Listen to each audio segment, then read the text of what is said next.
O anak, ang hasa yung matanda. Ginagawa ko lang, ginagawa sa akin. Hindi tayo na iba yung estilo mo. Kayang-kaya mo kasunod yung mga squatters. Yun lang, isa niyo mga sa akin. Siya nga pala, nakabida mo ako dito, may isa ka rin sabihin.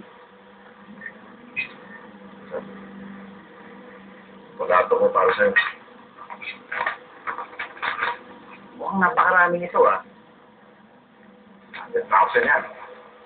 Siyempre, kanambalatuhan yung taong sabi kayo sa Espiritu na 50 pamilya yung nakatira sa lupa niya. Napakalaki nito. Hindi pa ako nakakakuha dito ka ng pera. Para yun lang yun, nagbulat ka na. Pamigay ko lang yan pampabuhay na. Alay mo, may pamating ko sa Espiritu. Magkakaperahan ulit.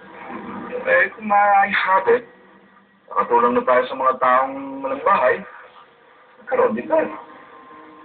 Maraming lupa sa Espiritu, mga wala namang bahay, dinadamo. Pwede natin pagkalang talaga ng mga squatters. Pwede, yung tabi ng Kaba Ginaldo, kanya yun.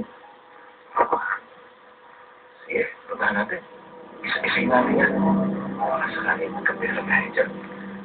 Hindi ka rin kakunti. Marami ang hawak ko. Meron sa Ortiz, sa may Chinese Temple, sa may lugar na Balara, sa gilid ng dam.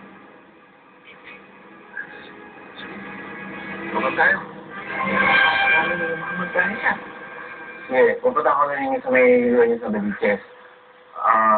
Tatlo yatang pwesto niya rin Talagang napakayaman pala niyang Mr. Espiritu na yan. Ay, pobre. Ikaw, hindi mo lang ang pobre. Ginig ko napakayaman mo na rin. Pobre yung mayaman, ipit na milyonaryo. Ganda ng brand ko,